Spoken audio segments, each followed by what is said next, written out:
How to fix mobile data is slow in Moto G17 power. First of all, turn on or turn off land mode. Open setting. Scroll down, click on network and internet. Now here you will see airplane mode. And if you want to turn on flight mode, then turn on this button. After turning on this button, turn on flight mode from your phone. And if you want to turn off flight mode, then turn off this button. After turning off this button, turn off flight mode from your phone. Now go back. After that, check network. Again open setting. Scroll down. Again click on network and internet. Click on SIM and mobile network and check network. Now go back. After that, reinsert SIM.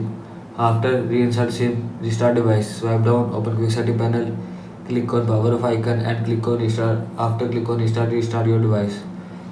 This is how you can fix mobile data is slow in Moto G17 power. I hope so you like this video and thanks for watching this video.